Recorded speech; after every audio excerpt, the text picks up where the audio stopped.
नमस्ते सरस्वती देवे गौरवाणी प्रचारिणे निर्विशेष शून्यवादी पाश्चात्य देश तारिणे गुरवे गौरचंद्राय राधिकाय तदालये कृष्णाय कृष्ण भक्ताय तद्भक्ताय नमो नमः।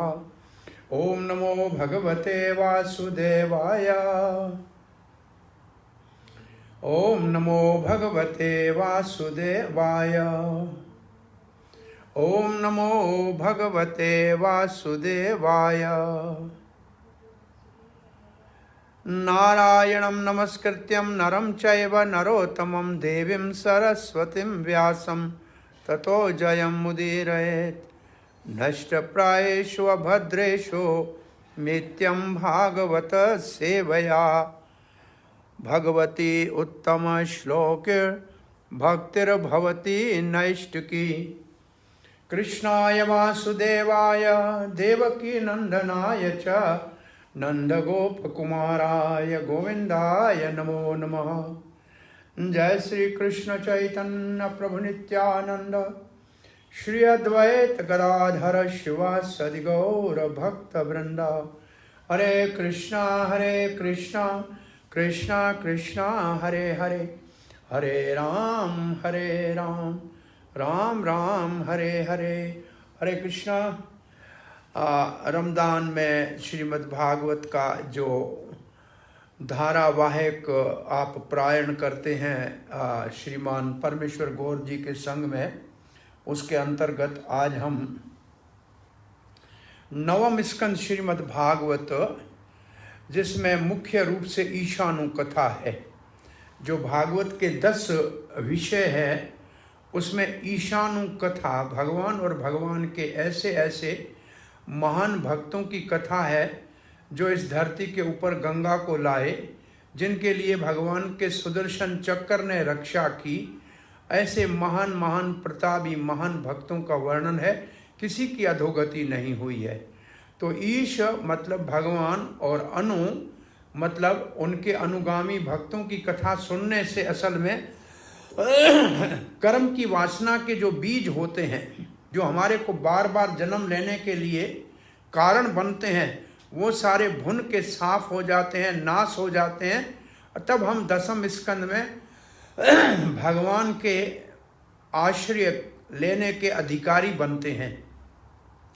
तो नवम स्कंद में एक दृष्टि से 24 अध्यायों में 12 अध्यायों में सूर्य वंश के राजाओं का वर्णन है, जिसमें आज जो हम 10वें अध्याय में पढ़ने जा रहे हैं, भगवान श्री रामचंद्र के अवतार का कथा जितनी भागवत में बताई हुई है। और 12 अध्यायों में चंद्रवंश का वर्णन है, जिसमें फिर परशुराम और भगवान श्री कृष्ण बलराम के अवतार की हम कथा सुनेंगे। सो ईशानु कथा के अंतर्गत आज हम ईश की कथा सुनने जा रहे हैं। अभी तक आप भगवान के महान जो भगवान श्री सूर्य देव विवस्वान है, उसके 10 जो पुत्र हैं, उन 10 पुत्रों के वंशों का वर्णन सुनते आ रहे हैं। अभी तक जो आपने नवम स्कंद में सुना है, वो विवस्वान के 10 पुत्र सूर्य वंश में जो हुए हैं, और उनका आप वर्णन सुनते आ रहे हैं। और इसके अंदर आपने बहुत बड़े महान 10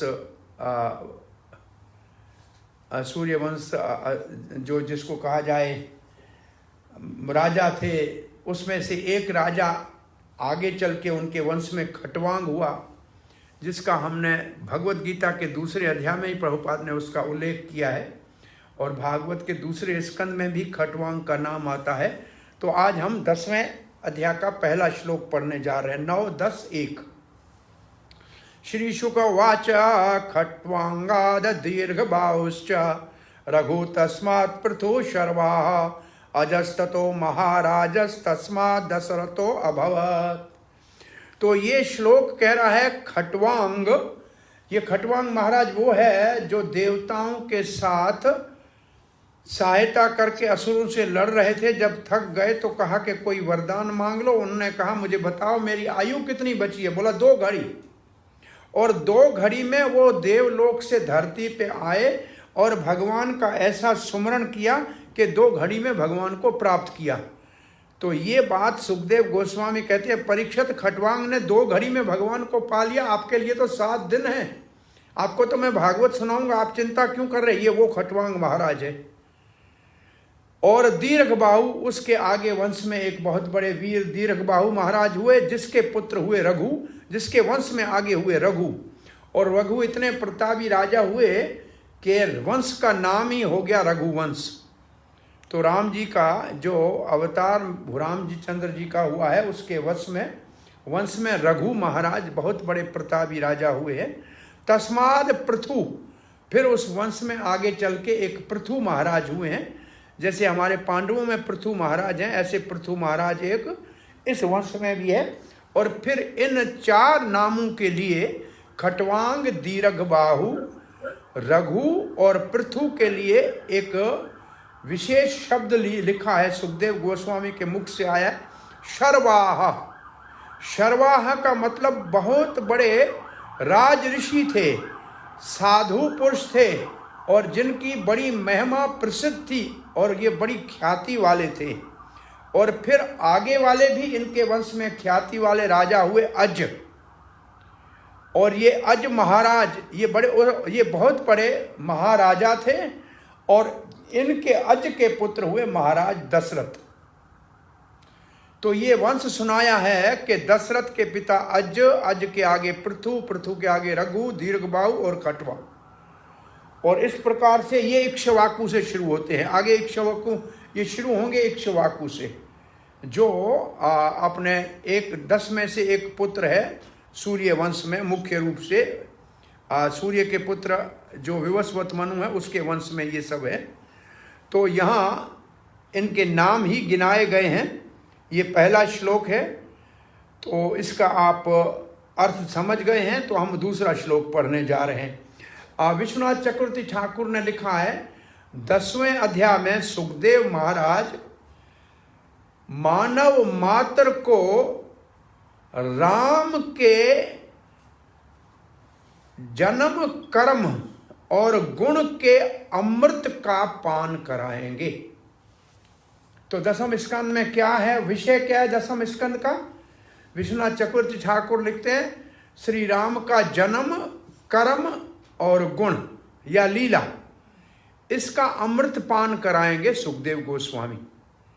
तो अगर ये 3 शब्दों को ठीक तरह से देखें और इसको अगर हम समझ जाएं, तो भगवत गीता का ये श्लोक याद करना चाहिए, 4 का 9, जन्म कर्म च मे दिव्यम एवं यो वेति तत्वतः त्यक्त्वा देहम पुनर्जन्म नैति माम एति सो अर्जुन। भगवान श्री कृष्ण कहते हैं जो मेरे जन्म को, मेरे कर्म को, मेरी लीला को, मेरे गुणों को दिव्य जानता है तत्व से, वो जन्म मृत्यु से मुक्त होकर मेरे धाम में आता है। तो यही बात रामचंद्र के जन्म की है। इसका जन्म कर्म को हम ठीक तरह से तत्व से जानेंगे, इसका मतलब इस अध्याय को जानेंगे, तो ये भी हमारे को सिद्धि को प्राप्त करके भगवत प्राप्ति का साधन बनेगा। तो आइए हम दूसरा श्लोक पढ़ने जा रहे हैं।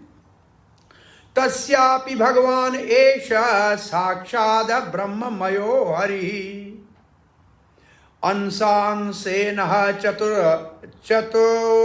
चतुरद्धागात् पुत्रत्वं पार्थितः सौरही रामः लक्ष्मणः भरतः शत्रुघ्नः इति संज्ञया। तस्या अपि मतलब उस महाराज दशरथ के, क्योंकि दशरथ तक तो हमने पहले गिन लिया, तो तस्या अपि मतलब दशरथ के भगवान एष साक्षात। ये एष साक्षात का मतलब है परीक्षित, जिस भगवान को आपने अपनी मां के उत्तरा के उदर में देखा था, वही भगवान साक्षात जो ब्रह्ममयो हरि है। ब्रह्ममयो हरि है इसका मतलब जिसको ज्ञानी ब्रह्म कहते हुए, जो पर ब्रह्म है और फिर हरि भी है। ये हरि जो शब्द है ये बहुत महत्वपूर्ण शब्द है, और श्री चैतन्य महाप्रभु ने इस हरि शब्द की 2 परिभाषाएं की है। और एक परिभाषा है अपने भक्तों का दुख ताप संताप हर ले। उसको हरि कहते हैं। और दूसरा हरि की परिभाषा है प्रेम देई मन हरे। और भक्तों को इतना प्रेम देते हैं कि उनका मन हर लेते हैं। तो भगवान श्री रामचंद्र भी हरि ही है। तो हरि है, ये दुख हरने वाले हैं।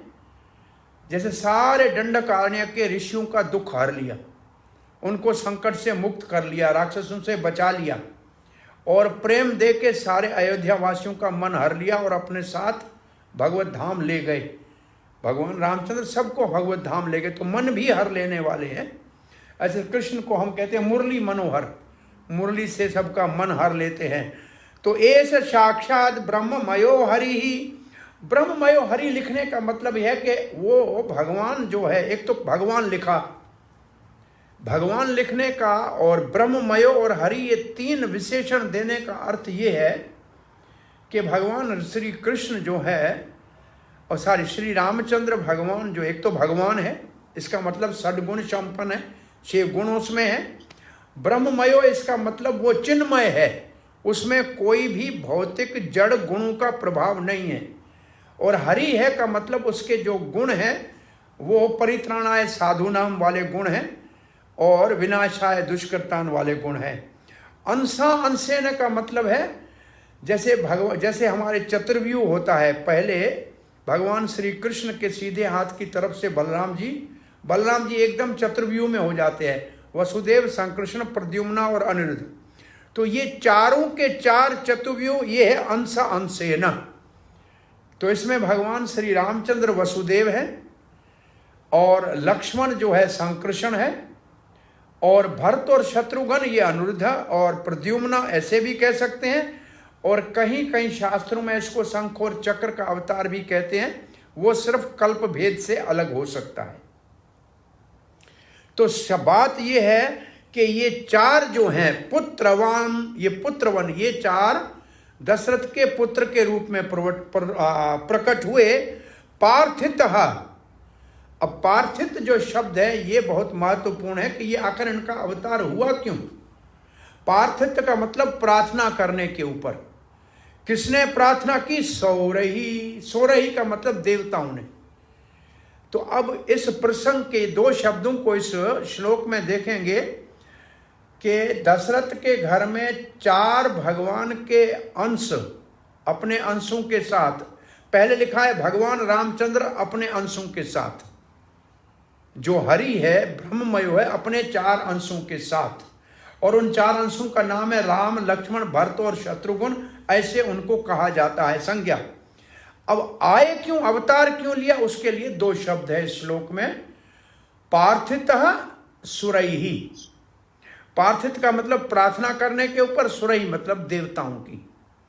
तो अब ये आप प्रसंग कहाँ है इसका कि देवताओं की प्रार्थना करने के ऊपर ये 4 दशरथ के घर में पुत्र के रूप में अवतार लिया। तो देवताओं की प्रार्थना का वर्णन आता है वाल्मीकि रामायण में, जब महाराज दशरथ का पुत्रेष्टि यज्ञ ऋषि श्रृंग करा रहे थे और महाराज वशिष्ठ अश्वमेध यज्ञ साइमल्टेनियसली करा रहे थे।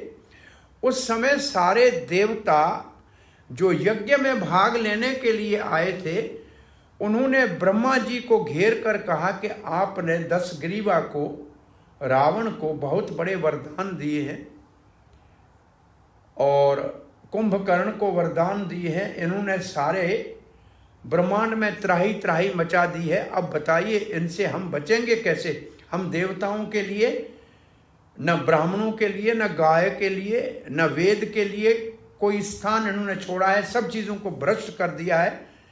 तो अब क्या करें? उस वक्त भगवान विष्णु वहाँ प्रकट हुए, और जब भगवान विष्णु प्रकट हुए तो सब देवताओं ने उनको नियुक्त किया, प्रार्थना की कि अब भगवान आप हमारी रक्षा कीजिए। ब्रह्मा जी के वरदान से रावण और अन्य राक्षस बहुत बलवान हो गए हैं, और धर्म और वेद और ब्राह्मण और गौ का अब सम्मान नहीं हो रहा है। तो उस वक्त भगवान विष्णु ने देवताओं की प्रार्थना को सुनकर कहा था, इसी यज्ञ में मैं 4 रूपों में दशरथ के घर में पुत्र होके प्रकट होऊंगा।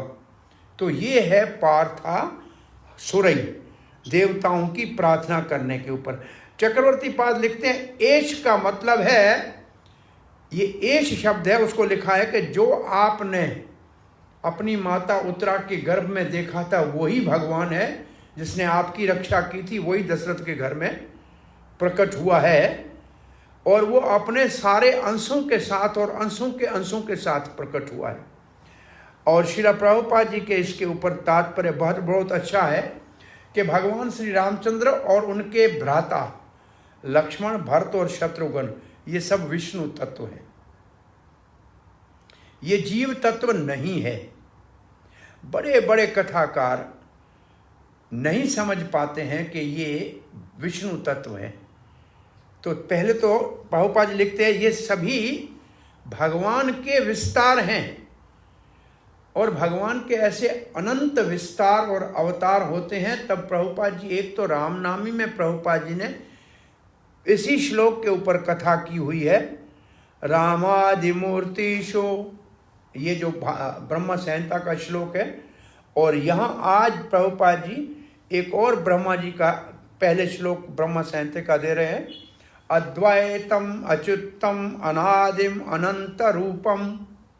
ये जो 5:33 ब्रह्म संहिता में है वो कहते हैं कि भगवान अच्युत के, अब अच्युत शब्द अब आए तो आप ये सीधा समझ लें कि श्री कृष्ण को अच्युत के नाम से भगवत गीता की शुरुआत में और भगवत गीता की पूर्ण आहुति अच्युत शब्द से होती है। अर्जुन पहली बार कहता है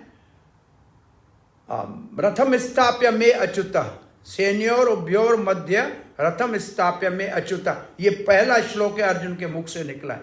तो अच्युत किसको संबोधन किया? कृष्ण को। और जहां भगवत गीता में अर्जुन का अंतिम श्लोक है तब अर्जुन क्या कहते हैं? नष्टो मोह स्मृति लब्ध्वा त्व प्रसाद अच्युता। तो इसका मतलब यहां अच्युत जो शब्द है और जो अद्वैत है, इसका मतलब श्री कृष्ण है, जो दो नहीं है, एक है। भगवान एक है श्री कृष्ण, वो अद्वैत है, परंतु अनादिम अनंत रूप में वो अनादि है। तो अच्युत कौन है? श्री कृष्ण। वो अद्वैत है, वो दो नहीं है, एक है, और वो अनादि है। गोविंद आदिर अनादिर गोविंद, और वो अनंत रूपों में प्रकट होता है। ये है अंश का अर्थ है। तो अच्युत शब्द को पढ़ते समय हमें सीधा श्री कृष्ण का ध्यान करना चाहिए। भगवत गीता से अच्युत श्री कृष्ण को संबोधन करता है। और वैसे अच्युत शब्द का अर्थ है जो अपने वचन से कभी चूकता नहीं, जो अपने स्वरूप से कभी चूकता नहीं, हमेशा अपने स्वरूप में रहता है, और जो वचन करते हैं उसको पूरा करते हैं, अपनी स्थिति से कभी चूकते नहीं हैं, तो अच्युत है। और फिर आगे प्रभुपाद जी इसी बात को कहते हैं कि भगवान भले अद्वैत है, एक है, फिर भी वो अनंत रूपों में विष्णु तत्वों में प्रकट होता है, और ये भगवान के नाना अवतार होते हैं। ब्रह्म संहिता में और स्थान पे क्या लिखा है? रामादिमूर्ति शुक्ला नियमेन तिष्ठम। राम आदि, तो आदि का मतलब और, नरसिंहा वारा आदि। मूर्तिषु मतलब भगवान इन रूपों में प्रकट होते हैं। वो क्या है? कला है, ये कला है, अंश और कला होते हैं। कुछ भगवान के अंश होते हैं, कुछ उन अंशों के अंश होते हैं, उसको कला कहते हैं। जैसे कहते हैं भगवान श्री कृष्ण 16 कला संपूर्ण अवतार है, रामचंद्र 12 कला अवतार है। तो ये कलाएं जो उनके अंदर विशेष शक्तियां होती हैं उसका वर्णन है। नियमेन तिष्ठम, अब भगवान जो है नाना रूपों में आते हैं, तो यह राम लक्ष्मण भरत और शत्रुघ्न के रूप में आए हैं। और कहीं भी वो सृष्टि में भगवान ऐसे अवतार ले सकते हैं। और फिर प्रभुपाद जी लिखते हैं ये जो अवतार हैं ये नित्य अपने धाम में निवास करते हैं। जब यहाँ आते हैं तब आते हैं, जब यहाँ नहीं है तो आज भी वो जो वैकुंठ से ऊपर साकेत लोक है, उस साकेत राम का जो लोक है, वहाँ ये आज भी राम अपने भाइयों के साथ वहाँ चतुर्व्यूह के रूप में है। और उसके ऊपर गोलोक वृंदावन में कृष्ण बलराम है। तो ये सदा नित्य अपने लोक में निवास करते हैं। और फिर प्रभुपाद जी लिखते हैं कि ये सब नित्य हैं और ये सब एक व्यक्ति हैं और ये सब भगवान है। और फिर प्रभुपाद जी उस ब्रह्मा संहिता के श्लोक को इस तात्पर्य में लिख रहे हैं कि जैसे पहले एक दीप होता है जिससे आप हजारों दीप प्रज्वलित करो, सब में वैसा ही प्रकाश होता है, लेकिन एक आदि दीप होता है। तो आदि दीप श्री कृष्ण है और उससे ये अनेक विष्णु तत्व जो निकले हैं ये भी वैसा ही प्रकाश करते हैं जैसे कि यहाँ भरत, राम, लक्ष्मण, भरत और शत्रुघ्न है। ये सब विष्णु तत्व हैं और ये सब अपने आप में सर्वशक्तिमान है और पूर्ण है। और ये महाराज दशरथ के पास देवताओं की प्रार्थना के कारण पुत्र के रूप में प्रकट हुए। ये तात्पर्य ऐसे पूरा होता है हमारे दूसरे श्लोक का। तो यहाँ जब तत्वों की बात कर रहे हैं तो एक बार इसको फिर याद करके चलें। दो प्रकार के भगवान के अंश हैं। एक अंश को कहते हैं स्वांश और दूसरे को कहते हैं विभिन्न अंश। जो स्वांश भगवान के हैं उसको विष्णु तत्व कहते हैं, इसका मतलब भगवान स्वयं के अंश। और दूसरे विभिन्न अंश है, इसका मतलब जीव तत्व, जो जिसको पार्ट एंड पार्सल कहते हैं या सेपरेटेड, भगवान से अलग हो सकते हैं। तो भगवान के दो प्रकार के अंश हैं, एक स्वांश है और एक विभिन्न अंश है। विभिन्न अंश को जीव कहते हैं और स्वांश को विष्णु तत्व कहते हैं। अब हम तीसरा श्लोक पढ़ने जा रहे हैं। तस्यानुचरितं राजन् ऋषिभिः तत्त्वदर्शिभिः श्रुतं हि वर्णितं भो भूरि त्वया सीतापते मोह।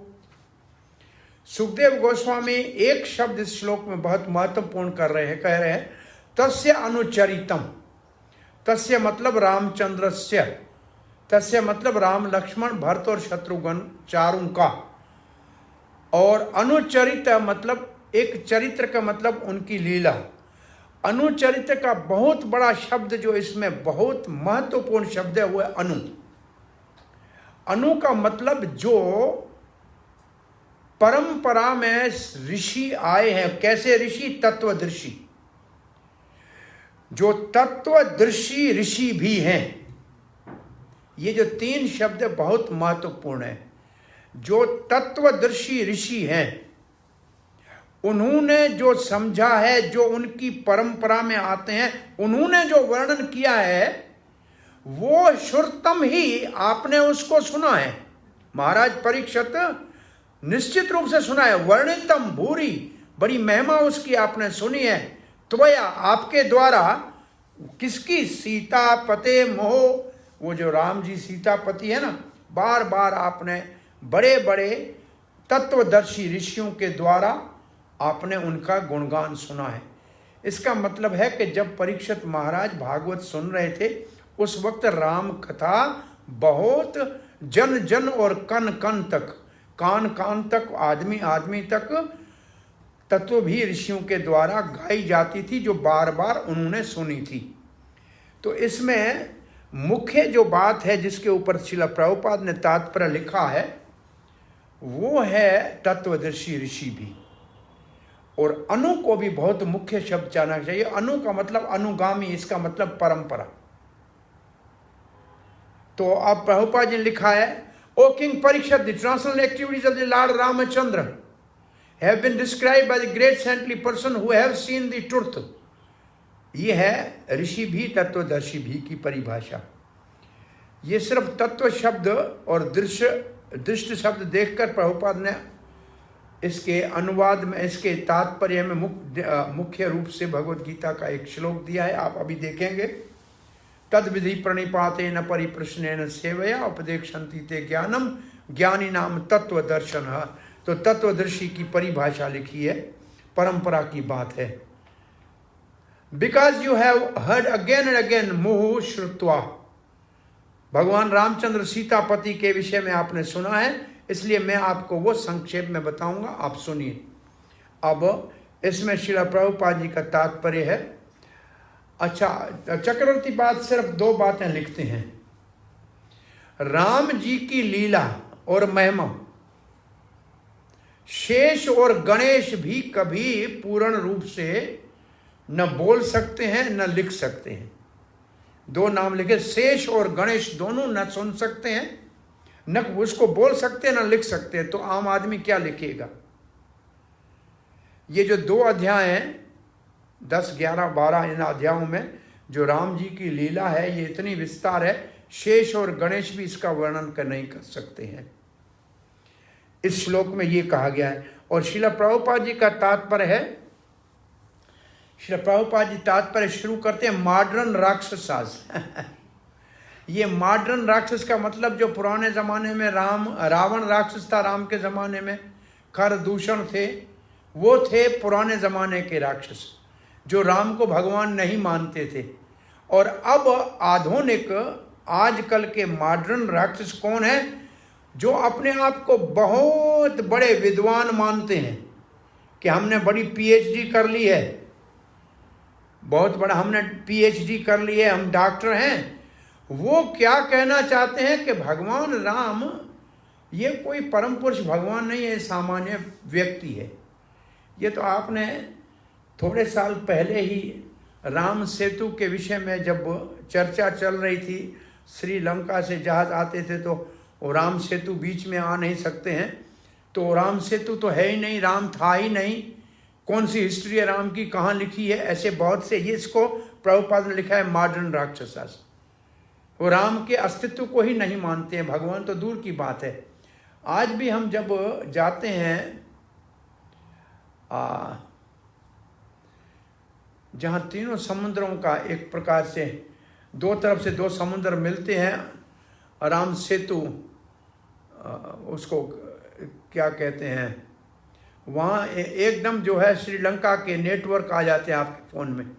वहाँ से केवल 25-30 किलोमीटर श्रीलंका है। श्रीरंगम में जब हम जाते हैं उस स्थान पे 25-30 किलोमीटर बाहर, तो वहाँ श्रीलंका के सिग्नल आते हैं। और वहाँ एक आखिरी रेलवे स्टेशन हुआ करती थी जो एक धनुषकोटी, सो धनुषकोटी जिस जगह का नाम है, वहाँ श्रीलंका के सिग्नल तो आते हैं। वहाँ से पहले तो शिप जाया करते थे आमतौर पे, यहाँ से वहाँ लोग जाके सामान लेके आए तो आसान था, बहुत दूर नहीं था। तो ये इन सब चीज़ों को वो मानते ही नहीं हैं। कौन? ये मॉडर्न राक्षस जो हैं। परंतु जो दूसरे, प्रभुपाद जी अभी कंपेयर कर रहे हैं, परंतु जो दूसरे बड़े बड़े आध्यात्मिक विद्वान हैं, तत्वदर्शी ऋषि भी हैं, वो भगवान श्री रामचंद्र के विषय में, उनकी लीला के विषय में जो तत्वदर्शी हैं, वो इसको परम पुरुष भगवान कहते हैं। इसलिए हमको राम का चरित्र सुनना हो या कृष्ण का चरित्र सुनना हो तो किससे सुनना चाहिए? प्रभुपाद लिखते हैं, भगवत गीता में बताया है, तद विधि प्रणिपातेन। ये श्लोक पूरा दिया है प्रभुपाद जी ने। इस श्लोक में 3 शब्द बहुत मुख्य हैं। प्रणिपाते परिप्रश्नेन सेव्या, भगवान के विषय में प्रश्न पूछना चाहिए, सेवा करनी चाहिए और शरण लेना चाहिए, सबमिसिवली पूछना चाहिए। सबमिसिवली का मतलब है बहुत निम्रता पूर्वक पूछना चाहिए। अगर कोई तत्वदर्शी नहीं है, जिसको पूर्ण ज्ञान नहीं है परम सत्य का, तो वो कभी भी भगवान के विषय में बता नहीं सकता।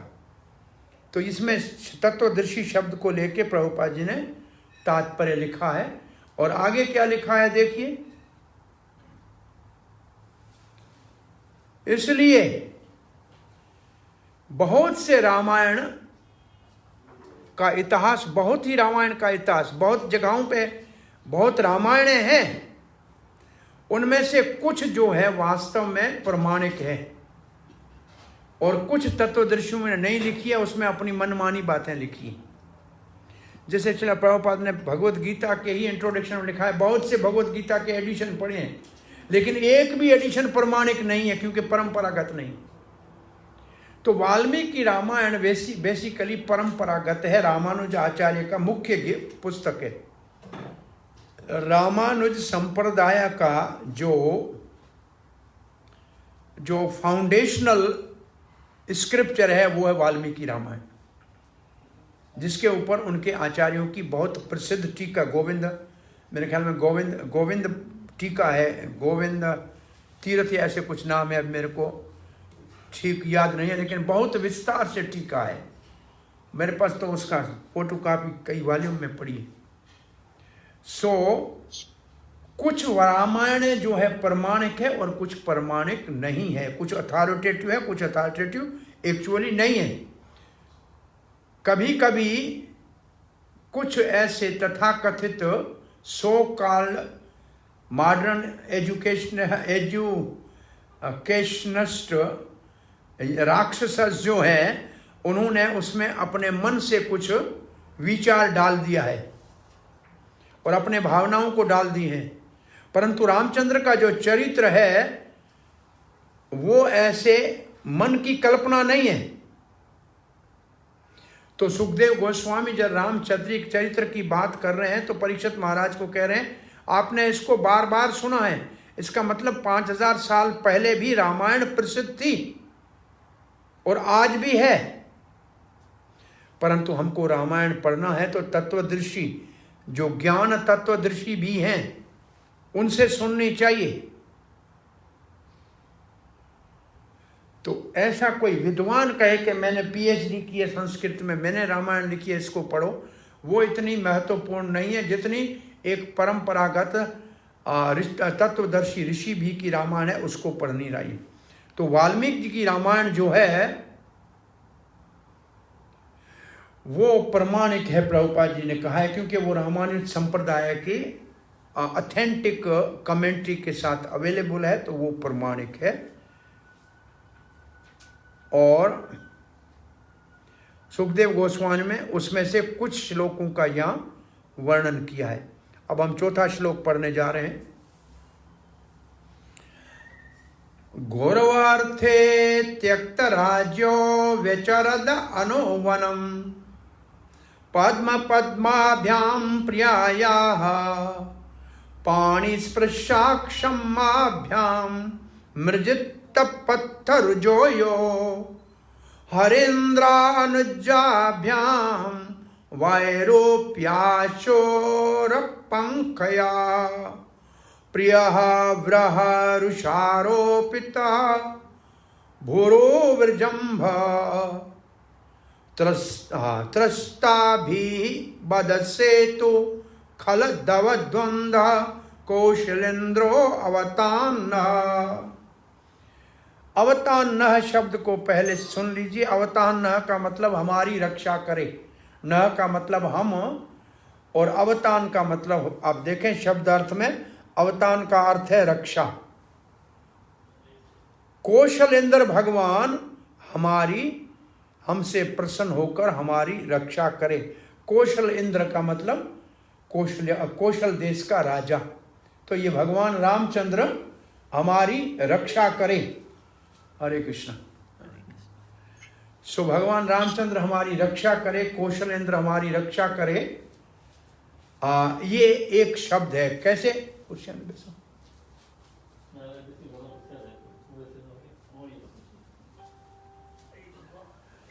ये दो शब्दों का अर्थ के बाद हम आगे श्लोक को देखते हैं।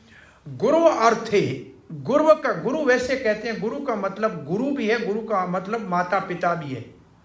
बड़े जो हमारे हैं उसको गुरु कहते हैं। वैसे गुरु का मतलब जो आपसे बड़े हैं, आपसे भारी हैं, जिसकी आज्ञा का आपको पालन करना चाहिए। तो गुरु प्रज्ञा ये शब्द भगवत गीता में शरीर की तपस्या में आता है, वहाँ इसका अर्थ है माता पिता और बड़े। तो यहाँ गुरु अर्थ है मतलब अपने पिता की आज्ञा का पालन करने के लिए, महाराज दशरथ के वचन को सत्य करने के लिए गुरवे।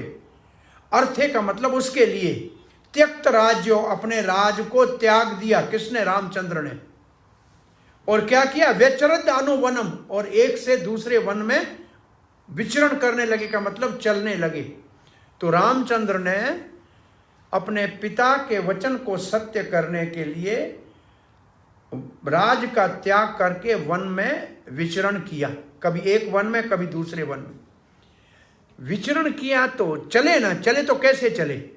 बोला पदम पदाभ्याम, पदम पदभ्याम। पदम पदभ्याम का मतलब दो पांव जो उनके थे वो कमल जैसे थे। पदम का मतलब कमल जैसे थे, बहुत कोमल थे। अब भगवान के चरण कल कितने कोमल थे, उसके लिए एक उपमा दे रहे हैं। उपमा क्या दे रहे हैं? प्रियायाः पाणी स्पर्श। प्रियायाः का मतलब उनकी अपनी प्यारी सीता देवी, पाणी कहते हैं हाथ को, जिनके हाथ स्पर्श, जब वो हाथ से उनका चरण दबाती थी तो कितने कोमल हाथ होंगे सीता के, उनसे भी कोमल चरण थे रामचंद्र के। अब उदाहरण क्या दे रहे हैं? जो सीता के कोमल हाथों से जिन चरणों का सेवन होता था और इतने कोमल चरण कमल थे, उन चरणों से वन के अंदर बिना पादुका के भगवान ने विचरण किया। ये रामचंद्र के त्याग का वर्णन है। वैसे भगवान श्री कृष्ण ने भी 12 वनों में ब्रज में विचरण किया है। आज जमुना नदी के एक तट पे 7 वन है, दूसरे तट पे 5 वन है और 12 वन है, 12 कानन कहते हैं। उसमें भगवान श्री कृष्ण ने गैया चराते हुए 11 वर्ष तक विचरण किया है। कभी जूता नहीं पहना, चप्पल नहीं पहना, लेकिन एक दिन भी कांटा नहीं लगा, कंकर पत्थर नहीं लगा। ऐसा गोपियां तो एक प्रार्थना में कहती हैं कि आप जब वन में गैया चराने जाते हैं तो आपके कमल, इतने चरण कमल कोमल हैं, गोपियां कहती हैं हमारे हाथ क्या, हमारे स्तन भी उसको छू लें तो उसको कष्ट हो सकता है, और वो चरण कमल से आप ब्रज के कंकड़ पत्थर के ऊपर कैसे चलते हैं, हमें बड़ा दुख होता है। लेकिन कभी कृष्ण के पांव में कांटा लगा इसका वर्णन नहीं। लेकिन रामचंद्र के तो नहीं, सीता जी के पांव में कांटा लगने का एक जगह वर्णन है। जब प्रयागराज से चित्रकूट की तरफ रवाने हुए, आगे राम जी, बीच में सीता, पीछे लक्ष्मण, तो एक जगह एक कांटा सीता जी के चरण में तलवे से लगा और मानो कि दूसरी तरफ बाहर निकला, इतना भारी लगा, वो श्री राम राम हाय राम कह के गिर पड़ी। राम जी ने सीता जी को गोद में ले लिया और लक्ष्मण उस कांटे को निकाल रहे थे। तो उस समय पृथ्वी की ओर देख के राम जी ने कहा कि पृथ्वी तुमने अच्छा नहीं किया, सीता के चरणों में कांटा चुभ गया। लेकिन राम जी ने कहा कि पृथ्वी एक बात याद रखना, मेरे रास्ते में कांटा आए तो आने देना, क्योंकि नहीं तो दुनिया को कैसे पता लगेगा कि एक राजा अपनी प्रजा के लिए कष्ट नहीं उठाएगा तो प्रजा का सुख कैसे होगा। मेरे रास्ते में कांटा आए तो आने देना, सीता के रास्ते में कांटा आए तो भी आने देना, क्योंकि पतिव्रता धर्म को पालन करने वाली नारी को कष्ट उठाना पड़ेगा। और सीता जी ने कहा था वनवास जाने से पहले कि रामचंद्र, वन में आप जाएंगे, आपके पाँव में अगर कांटा कंकड़ लग जाएगा तो मैं उसका सम्मान करके उसको निकालूंगी, और क्या मैं आपके आगे आगे झाड़ू निकालती हुई चलूंगी ताकि आपके रास्ते में कोई कांटा आए नहीं, मुझे इसलिए ले चलो। और कहा लक्ष्मण के रास्ते में कांटा आए तो भी आने दीजिए, नहीं तो सेवक धर्म का कैसे पता लगेगा, बिना कष्ट के सेवा कौन करेगा। फिर राम जी ने कहा लेकिन अगर भरत इस रास्ते से कभी आए तो पृथ्वी कोई कांटा नहीं लगना चाहिए। तो माता पृथ्वी हाथ जोड़ के कहती है कि हे कौशलेंद्र, हे पुरुषोत्तम, मर्यादा पुरुषोत्तम रामचंद्र, मैं तो कभी नहीं चाहती थी कि आपके चरणों में भी कांटा लगे। अनायास सीता तो मेरी पुत्री है, मैंने तो सीता तो प्रकट कहाँ से हुई है। शीत जो शब्द है, शीत जो संस्कृत का शब्द है, उसका अर्थ है हल के नीचे के लोहे का हिस्सा जो प्लो होता है, जिससे ज़मीन को जो है में टिल किया जाता है, टिलिंग द फील्ड। तो जो लोहे का हिस्सा नीचे जाता है उसको सीत कहते हैं, और उसके लगने से मटके से जो प्रकट हुई उसका नाम है सीता। तो सीता का मतलब सीत से प्रकट होने वाली। अभी आपके यहाँ दामोदर देश से कुछ भक्त जाने वाले हैं उस जगह पे जिसका नाम है सीतामढ़ी। ये बिहार में एक जगह है जिस जगह महाराज जनक यज्ञ के लिए हल चला रहे थे। तो उस वक्त सोने का हल होता है, नीचे का जो उसका लोहे की जगह पे सोने का हल होता है, वो यज्ञ के लिए हल का शोधन किया जाता है उस जमीन का। ऐसे कुरुक्षेत्र जो नाम है, यहाँ महाराज कुरु हल चला रहे थे सोने का, तो इसका नाम कुरुक्षेत्र हुआ। तो वो यज्ञ का जहाँ से सीता प्रकट हुई वहाँ एक छोटा खड्डा हो गया था उस वक्त में। फिर लोग वहाँ से थोड़ी थोड़ी मिट्टी उठा के गए कि सीता का ये तो प्रकट स्थल है। आज वहाँ तो 1 एकड़ जितना बड़ा तालाब हो गया है, उसको सीता तालाब कहते हैं। तो वो जगह जहाँ से सीता प्रकट हुई थी, ये आपके जो भक्त जाएंगे वो उस जगह का दर्शन करेंगे। और वो जनकपुर का, वो महाराज जनक की राजधानी थी जो अब बिहार में है।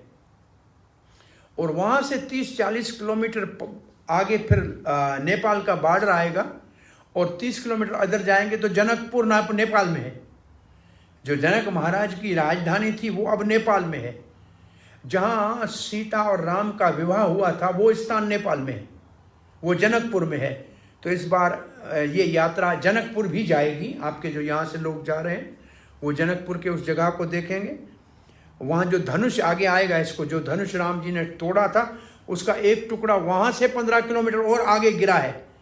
वो एक पत्थर में वो धनुष का निशान पड़ा है, उसको भी उधर वो धनुष दर्शन करके कहते हैं, उस जगह को देखने जाते हैं कि ये धनुष यहाँ गिरा था आधा, और आधा एक तालाब है वहाँ उसमें गिरा है टुकड़ा। और वो बड़ा जनक जी का महल जो था वहाँ एक मंदिर बना हुआ है।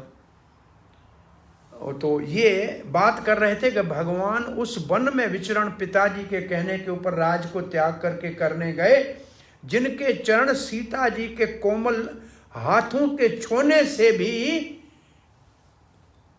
दर्द हो, जिसमें इतने कोमल थे। पदम पदाभ्याम प्रियायाः पाणी स्पर्श, और पाणी स्पर्श के बाद है अक्षमाभ्याम मृजित पत्थरुजो। ये जो शब्द है इनका अर्थ यहाँ बड़ा अच्छा लिखा है।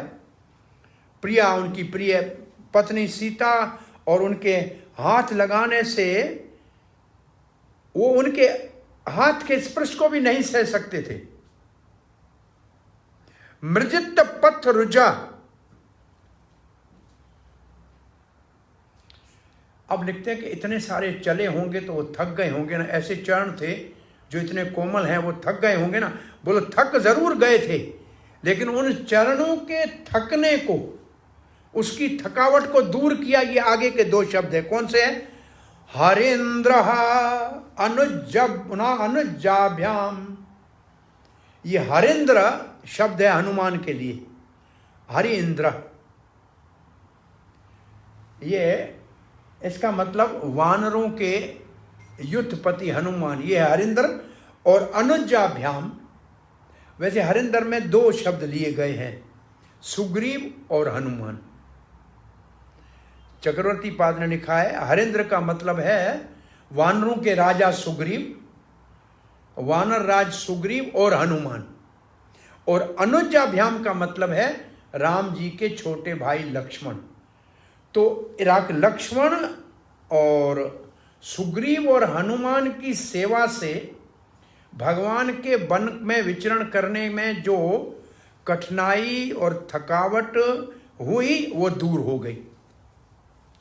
तो भगवान के चरणों की कोमलता का वर्णन किया पहले, कि जो सीता के स्पर्श से भी सहना नहीं सह, लेकिन वो चले हैं पैदल। कितना राम जी पैदल चले हैं, आपको आश्चर्य लगेगा। अयोध्या से निकले, अयोध्या से रथ के ऊपर निकले, और जहां तक अयोध्या की सीमा है तब तक तो रथ के ऊपर चढ़ के आए। और श्रृंगेरपुर एक जगह है, ये जगह भी इस बार जो रामलीला की यात्रा में जाएंगे वो इस दर्शन जगह का भी दर्शन करेंगे। ये प्रयागराज से कोई 20-25 किलोमीटर कानपुर की तरफ गंगा जी के किनारे पे जगह है, नाम है श्रृंगेरपुर, जहाँ निषाद राज गुहा रहते थे और जहाँ से रामचंद्र ने रथ को छोड़ा और फिर नाव से गंगा को पार करके और प्रयागराज गए। तो श्रृंगेरपुर से थोड़ा गर्म रख दो, जरूरत नहीं पड़ेगी, थोड़ा गर्म पानी रख दो। श्रृंगेरपुर से भगवान रामचंद्र चलना शुरू किया है, फिर यहां से प्रयागराज आए, प्रयागराज से चित्रकूट गए और चित्रकूट से दंडक आरण्य में प्रवेश किया। और ये दंडक आरण्य अभी इस हमारी यात्रा में नहीं आएगा। अगर कभी आप सूरत से नासिक जाएंगे महाराष्ट्र में, तो बीच में गुजरात से दंडक आरण्य से गुजरना पड़ रहा है, ये दंडक आरण्य कहलाता है। तो ये तो राम जी ने वनवास के समय में यहां से विचरण किया जिसका यहां वर्णन है, लेकिन उससे पहले भी अयोध्या से निकलकर विश्वामित्र के साथ राम और लक्ष्मण दोनों भाई सरयू नदी को पार करके और फिर सिद्ध आश्रम गए, जो अभी बक्सर के पास में है। बिहार में एक जगह है बक्सर, वहाँ एक सिद्ध आश्रम है और वहीं उन्होंने रास्ते में इसको ताड़का का वध किया था। ताड़का का वध किया, उस रास्ते में जगह आएगी। आगे सिद्ध आश्रम में जहाँ मारीची को 100 योजन दूर फेंक दिया, सुबाहु को मार दिया और वहाँ से फिर कोशकी नदी को पार करके जनकपुर गए। वो विश्वामित्र के साथ जनकपुर गए सीता से विवाह करने के लिए। तो ये तो वहाँ से पहले चल के जनकपुर तक गए हैं और फिर वहाँ से वापस आए हैं, तब तो बारात पूरी आई है, वो तो फिर रथों में आए हैं वापस अयोध्या। तो ये तो पहले विचरण हुआ, लेकिन दूसरा विचरण जो दंडक आरण्य पूरा कितना बड़ा है। नागपुर से कोई 60 किलोमीटर दूर एक जगह है, उसका नाम जगह का नाम है रामटेक।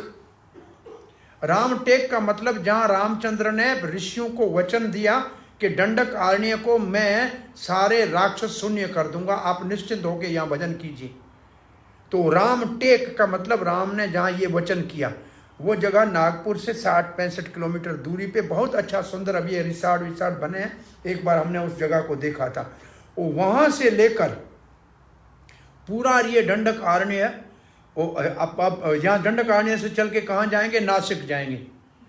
और नासिक वो जगह है जहाँ सुरपंखा का नाक कटा है लक्ष्मण के द्वारा, उसका नाम नासिका इसलिए, नासिका का मतलब नाक। और वो जगह है जहाँ सुरपंखा का नाक कटा है, वो जगह अभी भी है वहाँ, जहाँ कुंभ मेला लगता है तो उस क्षेत्र में लगता है। और वहाँ कालाराम का एक मंदिर है और जिसके अंदर सीता जी को छुपा के रखा था, और वहाँ से रावण ने उसको हरण करने के लिए आए थे, छाया सीता को ले गए थे, वो जगह है। और जटायु जहाँ लड़ा था वो एक स्थान है जहाँ जटायु रावण से लड़ा था। अब वहाँ से फिर राम जी पैदल चलते चलते चलते कहाँ पहुँचे हैं, किष्किंधा, शबरी के आश्रम पे, जो आजकल है आंध्र प्रदेश और कर्नाटक के बॉर्डर पे। तो शबरी के आश्रम में गए जहाँ पंपा सरोवर है, उसके पास में तुंगभद्रा नदी है और तुंगभद्रा नदी के दूसरे तरफ जो है ऋषिमुख पर्वत है, जहाँ से हनुमान जी और राम का पहले मिलन हुआ है। और वहाँ से ऊपर ऋषिमुख पर्वत पे बैठे हुए सुग्रीव के पास गए हैं। ये मैं विचरण की बात कर रहा हूँ, कितना पैदल चले हैं। और वहाँ से फिर वो परश्वर पर्वत के ऊपर चतुर्मास में राम जी रहे हैं लक्ष्मण के साथ, पास में दूसरे, वो राज में नहीं गए हैं, किष्किंधा के राज में नहीं गए, वो पूरी एरिया को किष्किंधा कहते हैं। ये वो किष्किंधा का है जहाँ वो गुफा भी है जिसके अंदर बाली चला गया था और सुग्रीव ने दरवाजा दिया, वो गुफा है उधर। और वहाँ एक अंजनी पर्वत है जिसके ऊपर हनुमान जी का जन्म दियो अंजनी माता ने दिया था, वो स्थान भी उधर ही है। ये सब किष्किंधा का क्षेत्र है। जो पूरा किष्किंधा कांड जो है वो पूरा क्षेत्र ये आंध्र प्रदेश और कर्नाटक के बॉर्डर के ऊपर है। बहुत अच्छी जगह है। आज भी पर्वत ऐसे लगते हैं कि छोटा नीचे पत्थर है, बड़ा एक उसके ऊपर पत्थर रखा है, जैसे ये वानरों ने उठा के सब ऐसा बनाया हो, बड़ा सुंदर है। और वहां से रामचंद्र फिर पैदल चले हैं, वहां से पैदल चले हैं और कहाँ पहुंचे हैं, जाके समुद्र के किनारे श्रीलंका जाने के लिए। अब कितना पैदल चले हैं भगवान श्री रामचंद्र, ये आशय। अब जब रामचंद्र के चलने को सुनते हैं तब चैतन्य महाप्रभु के विचरण का ध्यान करके देखिए कि वो नवद्वीप से पैदल चले हैं और जगन्नाथपुरी आए हैं, फिर जगन्नाथपुरी से पैदल चले हैं, पूरा दक्षिण भारत चले हैं। अगर आप भगवान श्री चैतन्य महाप्रभु के चरण कमलों के भ्रमण को देखेंगे तो पूरा दक्षिण भारत का भ्रमण किया है। सब दिव्य देशों में विशेष देखते देखते वहाँ से महाराष्ट्र में आए हैं, जिसको कहते हैं पंढरपुर में, पंढरपुर तक आए हैं। संभवतः वहाँ से बॉम्बे के पास से गुजरते हुए फिर यहाँ से वापस जगन्नाथपुरी गए, फिर दूसरी बार वो बांग्लादेश में गए हैं। पैदल चलते हुए बांग्लादेश गए हैं, जहाँ रामकेली में सीता रूप सनातन गोस्वामी से मिले हैं, फिर वापस जगन्नाथपुरी आए, फिर पैदल चलते हुए झारखंड से होते हुए सारा उत्तर प्रदेश और बिहार से पैदल चलते हुए गंगा जी के तट के ऊपर और वृंदावन आए हैं। कितना चले हैं पैदल। अब तो 1 किलोमीटर भी पैदल कोई नहीं चलता है। ये भगवान के 2 अवतारों के पैदल चलने के, तीनों के, कृष्ण 11 साल तक, कृष्ण 5 से लेकर 11 साल तक, 5 से 11 कितना हो गया? 6 साल। 5 से 11 6 साल। 6 साल तो भगवान ने 4 साल से वनों में जाना शुरू किया बछड़े चराना। 5 साल से 11 साल तक तो वृंदावन के 84 कोस में कई बार बछड़े चराए। कितने पैदल चले हैं बिना जुती के। तो कितना बड़ा ये विचरण किया है। लेकिन ये थकावट कौन भगवान के चरणों के चलने की दूर करते हैं? भगवान के भक्त हरेंद्र, इसका मतलब सुग्रीव और हनुमान, और अनुजाभ्याम का मतलब लक्ष्मण।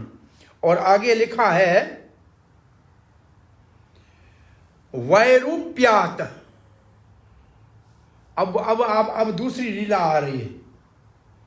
अब लक्ष्मण का नाम आया तो दूसरी लीला कौन सी आ रही है? पहले लक्ष्मण की, वह कहते हैं, लक्ष्मण को क्या कहते हैं? दूसरा शेष। लक्ष्मण किसका अवतार है? शेष का, अथवा शेष लक्ष्मण का एक विशेष विस्तार है। शेष का एक अर्थ है जो काम भगवान नहीं करे, बाकी जो शेष काम बचे वो करे, उसको कहते हैं शेष। तो राम जी को शूर्पणखा के नाक कान तो काटने नहीं थे, तो ये शेष काम लक्ष्मण के द्वारा हुआ। तो वो शेष ने जो काम किया, यहां लिखा है विरूप्य। विरूप्यता का मतलब जिसको बदसूरत किया जाए, कुरूप किया जाए, नाक और कान काटे जाए। इसके पीछे भी मैं कई बार साल पहले पढ़ा था। कान काटने का मतलब वो कान जिन्होंने भगवान का नाम नहीं कभी सुना, कीर्तन नहीं सुना, वो काटने के लायक है, इसलिए काट दिए क्योंकि उसने भगवान के बारे में सुना ही नहीं था। तो वो कान किसी काम के नहीं है, वो तो सांप के बिल के समान है, जिसमें कभी हरि कथा और कीर्तन नहीं किया हो। तो जिसने श्रवण ही नहीं किया है तो उसको कान रख के क्या करेगा, इसलिए काट दिया। बोलो नाक, बोले नाक, इसके लिए एक शब्द और भी है, लेकिन नासिका जो है उसका काम है भगवान के चरणों में अर्पण किए हुए सुगंधित, सुबह जो इत्र लगाते हैं उसको सूंघना चाहिए या फूल सूंघने चाहिए। वो अगर नहीं सूंघता है तो फिर नाक रख के क्या करे, इससे तो बेनाक का होना ही अच्छा है। तो नाक और कान उनके काट दिए। इसका मतलब ये न वेद के श्रुत को श्रवण के लायक नहीं थी, तो इसलिए ये वेद से बाहर थी। तो यहाँ लिखा है उसको विरोप किया, विरूप्याता सुरपंखया। सुरपंखा शब्द का अर्थ एक बहुत बड़े वृंदावन के विद्वान हैं संस्कृत के, वो सुरपंखा का मतलब है जो बड़े बड़े फैशनेबल नाखून रखे उसको कहते हैं सुरपंखा। और वो फिर हंसते हुए कहता था आजकल सुरपंखाओं की कोई कमी नहीं है, सब बड़े सुंदर सुंदर लंबे लंबे नाखून रखती हैं। सुरपंखा शब्द का संस्कृत में अर्थ है जिसके बड़े बड़े तेज नाखून हो। तो ये सुरपंखा जिसको कहते हैं, और वो कौन थी? राक्षसी। वो राक्षसी थी, इसका भी हाँ, राक्षसी थी, सुरपंखा थी, प्रिय। अच्छा, यहां ये कथा पूरी हुई। अब तीसरी कथा आ रही है। अब इस श्लोक में कितनी कथाएं आ गई? भगवान रामचंद्र के वनवास की कथा आ गई, हनुमान मिलन की कथा आ गई, शूर्पणखा के कुरूप करने की कथा आ गई। इसके बाद शूर्पणखा ने क्या किया होगा, जाके रावण को बताया, रावण आया, सीता को हरण किया। तो अब वो की कथा आ रही है। अब कथा आ रही है प्रिय विरह, सीता के विरह में। सीता के विरह में भगवान रुषा आरोपित भुरु विजृंभ। अब सीता के विरह को पूरा करने के बाद एक और कथा आ गई, एक और कथा आ गई। कौन सी कथा आ गई? बोला जो समुद्र रास्ता नहीं दे रहा था उसके ऊपर रुषा मतलब क्रोध किया, आरोपित भ्रु विजृंभ, उसका मतलब सिर्फ जिसको आंख का ऐसे ऊपर भ्रू उठा दिए तो डर जाए। अवधि मतलब समुद्र, समुद्र के ऊपर भगवान रामचंद्र क्रोधित हुए। इसका मतलब कहां पहुंच गए? लंका जाने से पहले समुद्र रास्ता नहीं दे रहा था, उस वक्त विभीषण ने आके कहा कि पूजा करो। भगवान ने पूजा की, समुद्र नहीं आया। तो कहा कि ये ऐसे नहीं आएगा, मेरा धनुष लाओ। तब समुद्र कामता हुआ बाहर निकला। तो रामचंद्र ने समुद्र के ऊपर कुपित हुए क्रोध किया। रुषा आरोपित भुरु विजृंभ, विजृंभ का मतलब उसके भुयों को उठाने से भगवान ने क्रोध किया। By flickering of his raised eyebrows in anger त्रस्त फियरिंग अवधीश, और सागर डर गया। बद सेतु, और फिर भगवान ने एक सेतु बनवाया। क्या किया? फिर गए लंका में। लंका में जाके क्या किया? खल द्वहा दहन, खल, खल का मतलब बदमाश, और खल दव दहन, रावण जैसे खलों का जो ईर्ष्यालु थे उन सबको ऐसे खत्म किया जैसे वन की दावानल सारे वन के वृक्षों को जला देती है। इस तरीके से सारे राक्षसों को, लंका को रावण के साथ जला के भस्म कर दिया। कौशल इंद्र अवतात नो, हमारा वो कौशल इंद्र रक्षा करे, ये प्रार्थना है इसमें अंत में। तो ये श्लोक का अर्थ मैं अंग्रेजी में ऐसे पढ़ लेता हूँ आपके लिए। मैं समझता हूँ शब्द अर्थ से सब चीजें स्पष्ट हो गई। To keep the promise of his father intact, ये पहली लाइन है। गौरव अर्थे, ये बात है। Lord Ramachandra immediately gave up the position of king त्यज्य राज, accompanied by his wife Mother Sita, wandered from one forest to another on his lotus feet, which were so delicate that they were unable to bear even the touch of Sita's palms.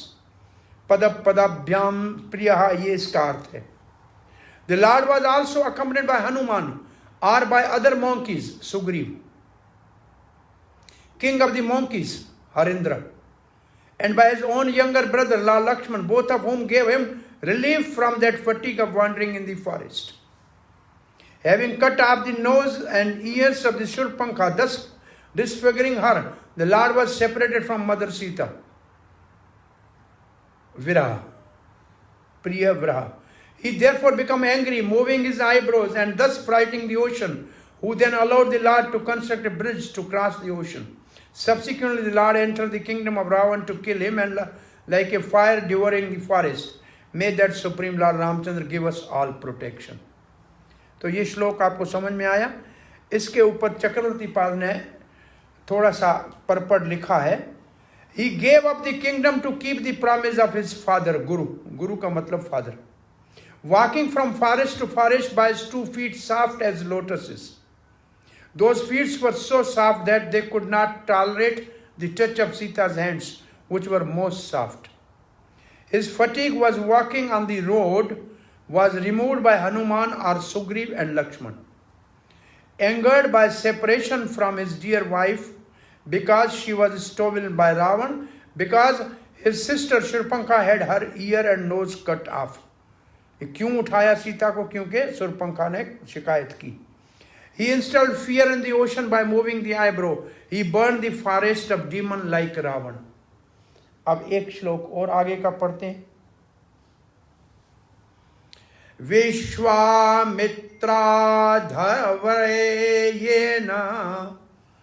मारीचाद्य निशाचराः पश्यतो लक्ष्मणस्यैव हता नैरितः पुंगवा। विश्वामित्र, ये तो ऋषि का नाम है, ऋषि विश्वामित्र। आपको 9वें अध्याय में अभी नहीं, मेरे ख्याल में आने वाले 12 अध्याय के बाद कहीं विश्वामित्र की कथा आएगी, क्योंकि विश्वामित्र का और परशुराम के जन्म का बहुत बड़ा आपस में संबंध है। क्योंकि जमदग्नि जो विश्वामित्र का, इसका परशुराम का पिता है, और गाधी जो विश्वामित्र का पिता है, तो इनका आपस में रिश्ता, इन दोनों का जन्म जो हुआ है वो इनकी माता, दोनों की माता, ये पूरी कथा आएगी कि उनका ऋषि जो था, इसका वर्णन, बहुत अच्छा वर्णन है, आगे आएगा। विश्वामित्र का उत्पत्ति एक क्षत्रिय कुल में होकर भी ब्राह्मण कैसे बना, और परशुराम ब्राह्मण होते हुए भी क्षत्रिय का काम क्यों किया, क्योंकि जो ऋषि, अब नाम मेरे को याद आएगा तो बताऊंगा आपको, महाराज के पास ऋषि आया कि आपकी लड़की से शादी कराओ। महाराज ने कहा ये ऋषि कैसे मेरी राजकुमारी को पालेगा। उसको कहा कि काले घोड़े सफ़ेद कान वाले 100 लाओ, मिलेंगे नहीं। और ऋषि इतना बड़ा तेजस्वी था, वरुण ने उसको 100 घोड़े दिला दिए, और वो लड़की की शादी उस ऋषि से हो गई। तो लड़की की माँ अपनी बेटी के पास गई और कहा कि आपके पति को कहो कि आपको भी पुत्र हो और मेरे को भी संतान होना चाहिए, आपका भाई। तो उसने 2 के लिए खीर बनाई, और ऋषि नहाने गया तो माँ ने समझा होगा कि अपनी पत्नी के लिए शायद अच्छी बनाई हो, तो बदल दिया, और वो खीर बदल दिया। तो ऋषि ने आके कहा अपनी पत्नी को, तुम्हारे लिए मैंने ऋषि पुत्र पैदा करने के लिए खीर बनाई थी, तुमने बदल के तुम्हारी माँ को तो मैंने क्षत्रिय के लिए खीर बनाई थी, क्योंकि वो क्षत्रिय राजा है। तो अब उल्टा हो गया, तुम्हारे घर में घोर क्षत्रिय पैदा होगा और उसके घर में ब्राह्मण। तो फिर वो माता ने प्रार्थना की कि कृपा करो। बोला ठीक है, तेरा पहला पुत्र जो होगा वो तो ब्राह्मण रहेगा, लेकिन तेरा पोता बड़ा क्षत्रिय होगा। तो जमदग्नि का बेटा परशुराम आगे चल के बहुत बड़ा क्षत्रिय हुआ। तो जमदग्नि की जो माता थी, वो माता जो थी उसने जो है वो पत्नी थी उसकी, और फिर जो उसकी माँ थी वो विश्वामित्र की जो है माँ थी। वो दोनों वो बहन भाई हुए ना। तो विश्वामित्र जो है क्षत्रिय के घर में पैदा हुआ, फिर भी ब्राह्मण जैसे लक्षण हो गए, क्योंकि वो जो बनाया हुआ था उसने चारू, वो ब्राह्मण का था, वो ऋषि का था। तो गाधी का पुत्र, तो गाधी की एक बेटी के पास, मेरे ख्याल ये पूरे नाम अभी मेरे को आपको 9वें अध्याय में याद आएंगे। क्यों परमेश्वर गौर आपको ये मेरे ख्याल में आगे वाले अध्यायों में आ जाएंगे। हरे कृष्णा प्रभु। बोलिए। ठीक है, ये मेरे को ऐसे याद आ रहे हैं इसलिए कह रहा हूँ। विश्वामित्र, हाँ नहीं, रेणुका तो परशुराम की माँ का नाम है, इसके आगे की कथा है। अब मेरे को पहले याद होता था, पता नहीं आज क्यों ये याद नहीं आ रहा है। परशुराम के अवतार के प्रसंग में आगे चंद्रवंश में आएंगे ये। तो विश्वामित्र के बाद जो शब्द है अधर्वे को कहते हैं यज्ञ को। 2 किस्म के यज्ञ होते हैं। जो पौराणिक यज्ञ है उसको तो यज्ञ कहते हैं, और जो वैदिक यज्ञ है उसको कर्तु कहते हैं। कर्तु वैदिक यज्ञ को कहते हैं और पौराणिक यज्ञ को यज्ञ कहते हैं। और आधर्वे का मतलब जो विश्वामित्र यज्ञ कर रहा था, ये न जिसको मारीच आदि, मारीच और सुबाहु, ये कौन थे? निशाचर। निशा का मतलब रात और चर का मतलब विचरण करने, माने राक्षस जो रात को घूमते हैं। ये तो आपके यहाँ भी लोग 12 बजे के बाद घूमते हैं, सारे निशाचर हैं। रात को घूमने वालों को निशाचर कहते हैं, तो सोते ही नहीं। मैं कहाँ, मेरे ख्याल में थाईलैंड में था, तो कथा करने के लिए वो कहते थे 12:30 बजे कथा शुरू करेंगे।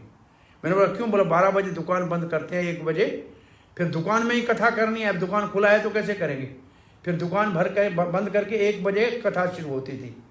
2-2:30 बजे कथा पूरी हुई, फिर ब्रेकफास्ट जैसे हो गया वो खा के 3 बजे सो जाते थे, और फिर दूसरे दिन 11 बजे दुकान पे जाते। तो मैंने दूसरे दिन उनको कहा दुकान पे कितने बजे? बोला 11 बजे। तो मैंने बोला आप घर जाके 12 बजे सो जाओ कर दुकान बंद करके, सुबह 6-7 बजे उठो, घर से तैयार होके 9-8 बजे आ जाना कथा सुनने के लिए मंदिर में। 9-10 बजे तक कथा खाना, फिर आपको प्रसाद भी देंगे, उस घर में मत पकाना, खा के दुकान पे चले जाना। रोज़ सारी रात हमारा क्यों नींद खराब करते हो?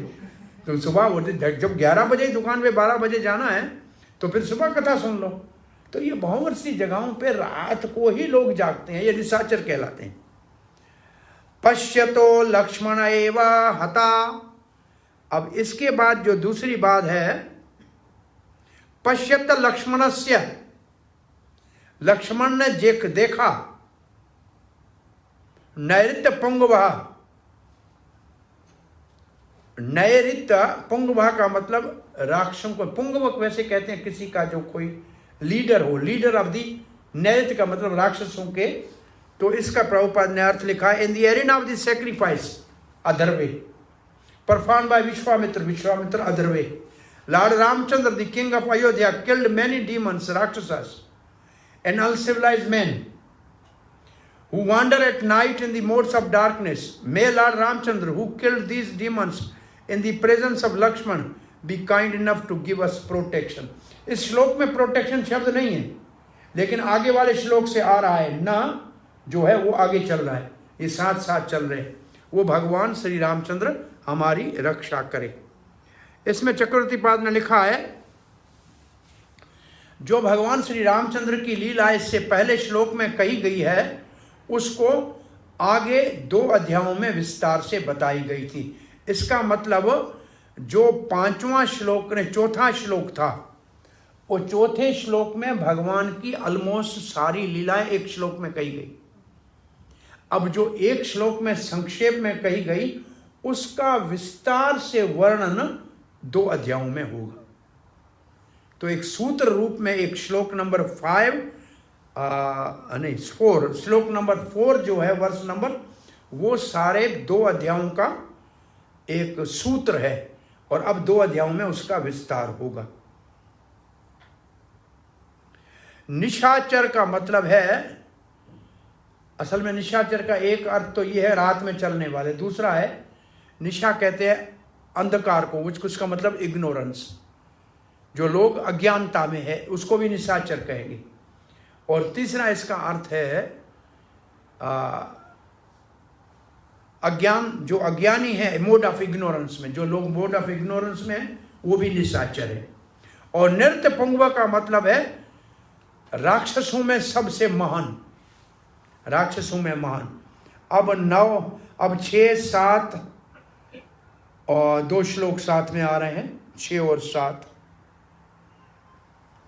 यो लोकवीर समितो धनु आसीम उग्रम, सीतः स्वयं वरे ग्रहे त्रयीशत्त उपनीतम, आदाय बाल गजलील एवेक्षो यष्टिम, सज्जयीकृतं नृपः वृक्षैः बभञ्ज मध्ये, जित्वा अनुरूप गुणशील वयो अंगरूपाम, सीताभिधाम श्रीहम उरस्य अभिलब्धमानाम,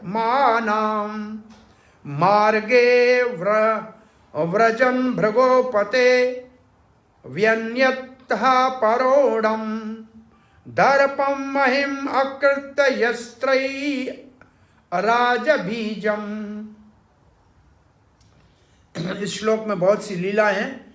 यो लोक वीर समितो धनु आसिन उग्रम, यो लोक वीर समितो, इसका अर्थ है यह भगवान रामचंद्र लोकवीर समतो, इसका मतलब जहां बड़े बड़े पूरे भारतवर्ष के राजकुमार आए थे, कहाँ आए थे?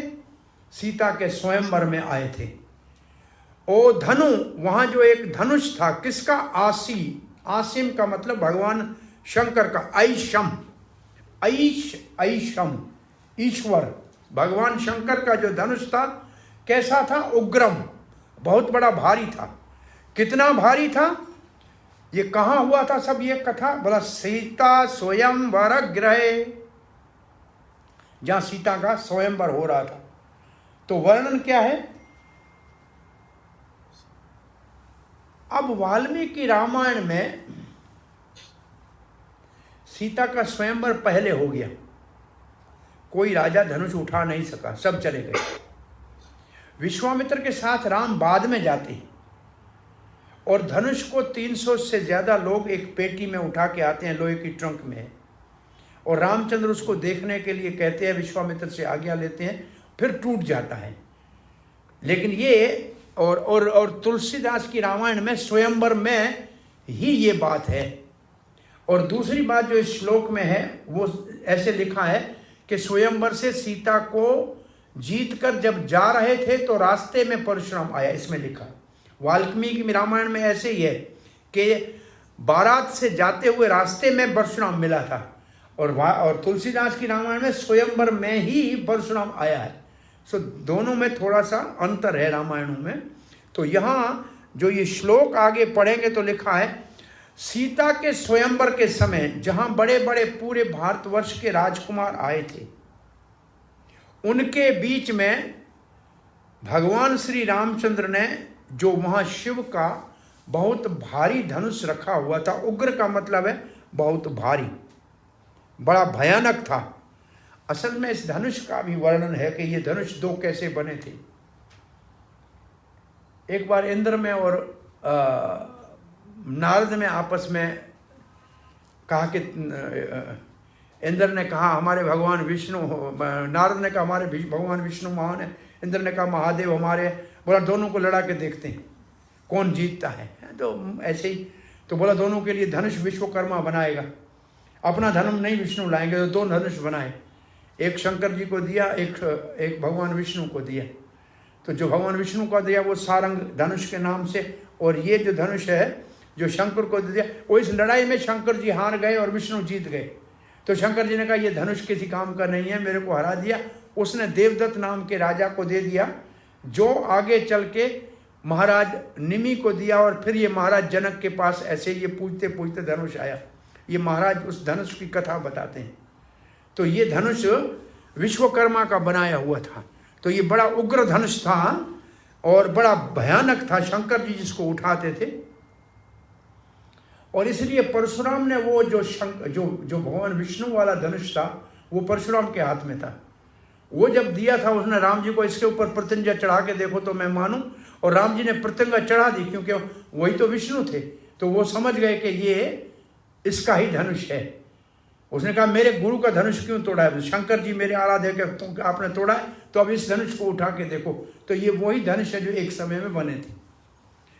तो यहाँ आगे लिखा है बड़ा सीता स्वयंवर, सीता के स्वयंवर में। स्वयंवर शब्द का अर्थ है पुराने जमाने में राजकुमारियों को अपना वर चुनने का अधिकार हुआ करता था।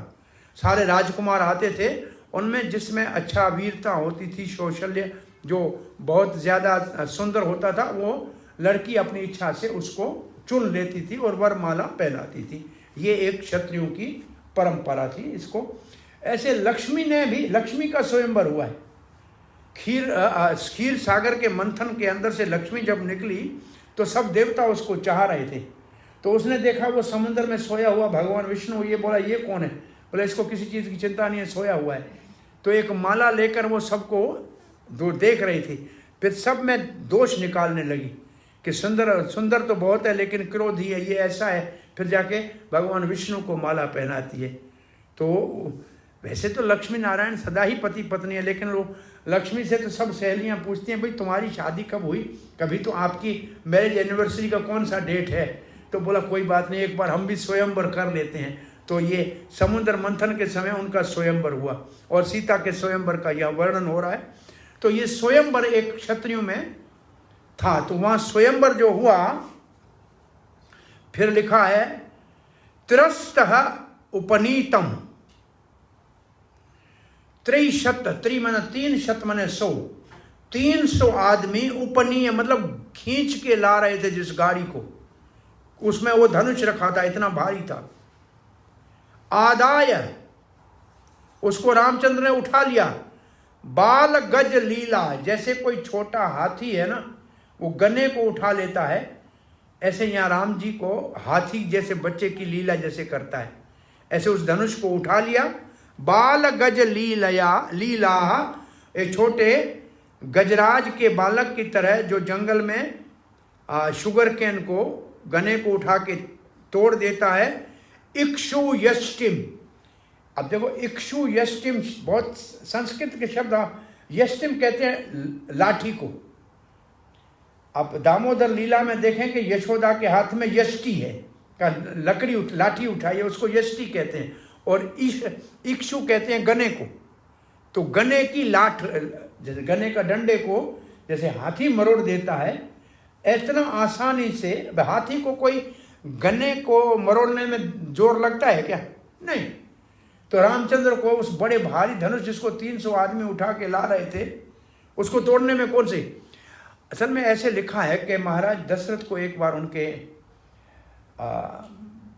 मंत्री ने कहा कि बड़े हमने आश्चर्य देखा कि ये जो बड़ा धनुष आपका जहाँ पूजा होती है, और सीता उसको सफाई करके एक हाथ से ऊपर उठाया, उसके नीचे से सफाई की। तो महाराज जनक ने कहा इसको 300 आदमी नहीं उठा रहे, इसने कैसे उठाया होगा?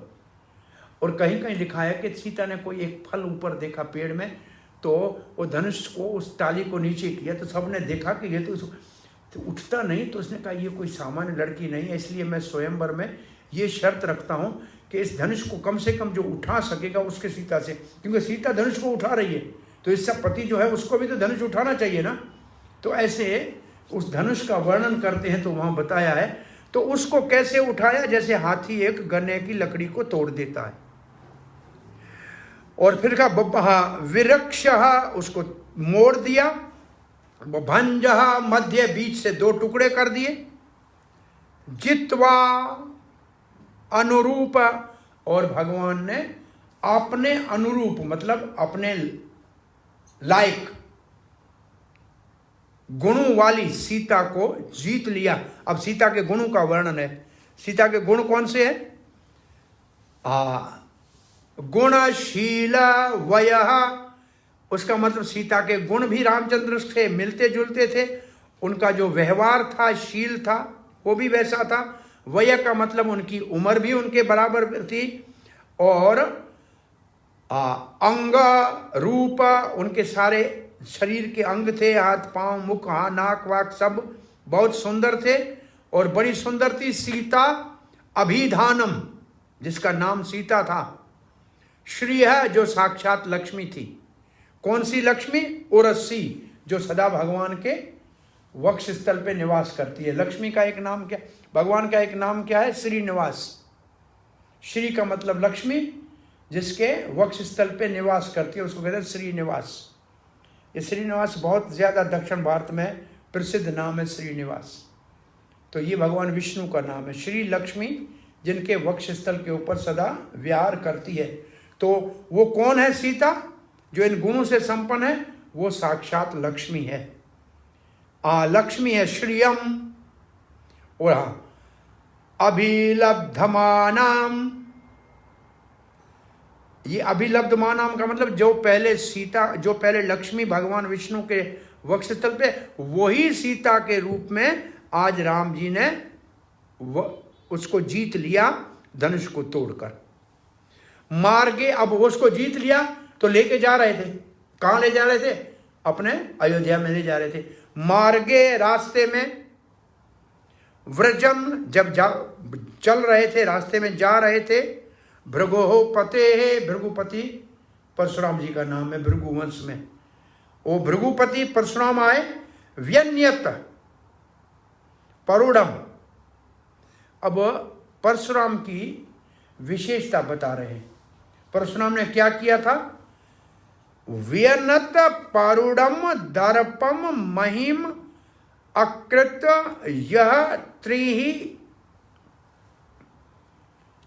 अर्जा बीजम। इसका मतलब है परशुराम जिसने 21 बार बड़े बड़े महाराजों क्षत्रियों का सर काट दिया था, वो परशुराम आए।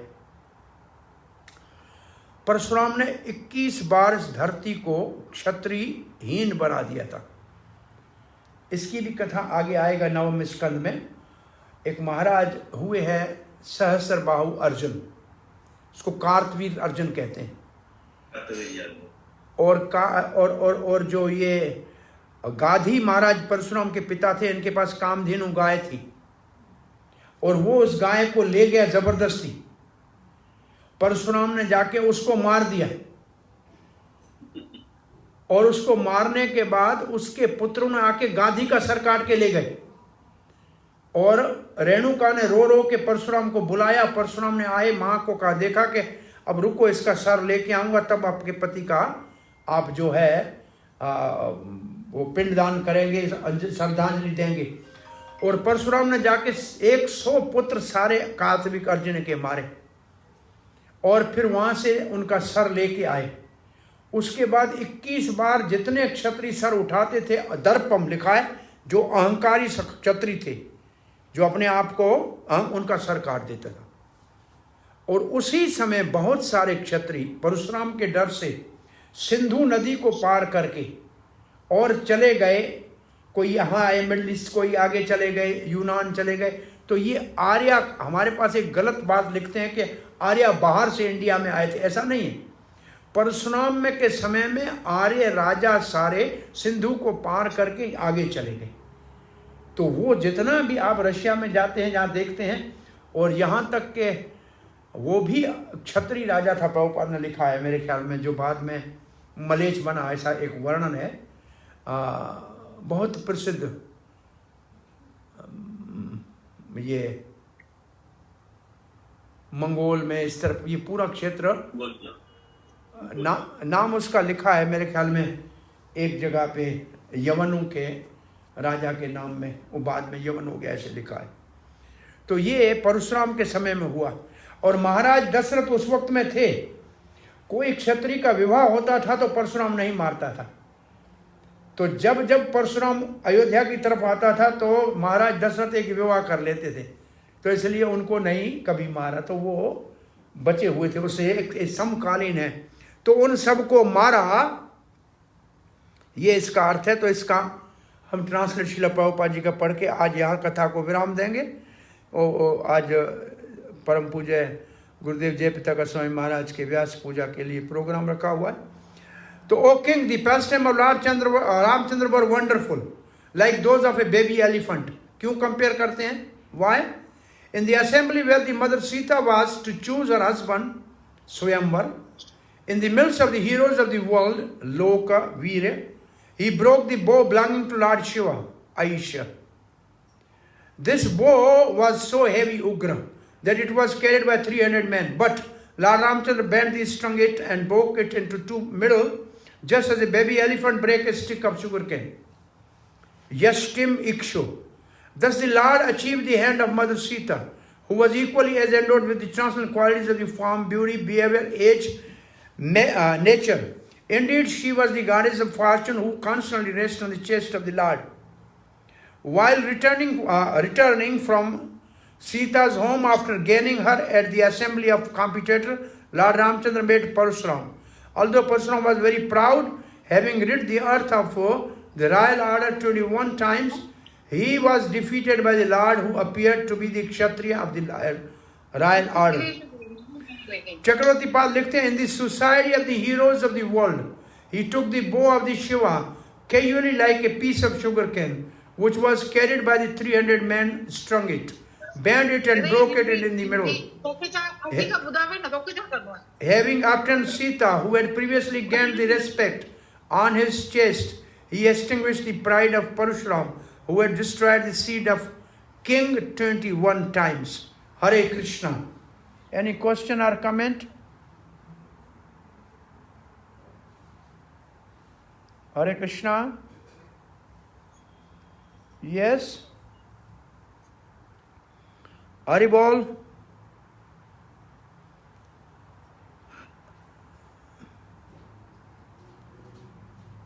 पूछिए, सवाल पूछिए। हरे कृष्णा।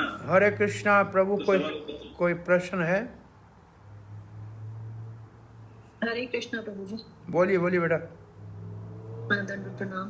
प्रभु जी, परशुराम जी ब्राह्मण थे, उनको जो क्षत्रिय हुए, फिर वो इतने बलवान, उन्होंने ब्राह्मण विद्या अलग होती है, क्षत्रिय विद्या अलग होती है, तो उन्होंने वो विद्या जो सिर्फ आशीर्वाद की वजह से सीखी, या उन्होंने वो उसकी ट्रेनिंग ली, और how did he become so powerful that he killed kshatriyas who were so well versed with all the अस्त्र शस्त्र?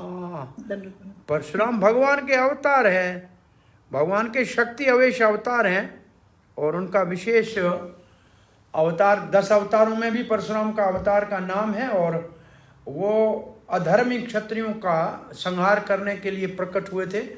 उन्होंने किसी से ज्ञान प्राप्त किया इसका तो वर्णन नहीं है, लेकिन महाभारत के 3 महावीर उनके शिष्य थे, इतना उसका वर्णन है। भीष्म पितामह उनका शिष्य है, कर्ण उसका शिष्य है, और द्रोणाचार्य उनका शिष्य है। ये तीनों परशुराम के शिष्य हैं। लेकिन परशुराम ने किससे विद्या ली भगवान होते हुए, इसका कहीं वर्णन नहीं है। बस अपने पिता जमदग्नि के साथ ही वो रहे।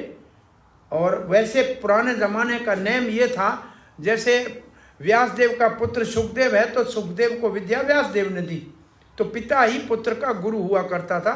ये जो है वैदिक प्रणाली है। जय श्री कृष्ण। प्रभु जी, ऐसा भी माना जाता है ना कि परशुराम भगवान शिव के पास गए थे अपनी शस्त्र विद्या लेने के लिए, और भगवान शिव ने उनको ज्ञान प्रदान किया था। मैंने नहीं पढ़ा है कहीं। शंकर जी के पास अर्जुन तो गए थे, और अर्जुन ने शंकर को प्रसन्न किया, पशुपात अस्त्र भी लिया था, लेकिन परशुराम जी शंकर के पास गए ये तो मैंने नहीं सुना। Too late for tomorrow's class, too early for tomorrow's class. आज का क्लास पूरा हो गया। Hare Krishna. Thank you very much. Hare Krishna. और कोई मेरे को याद नहीं, अगर कोई और कहे तो कह सकता है।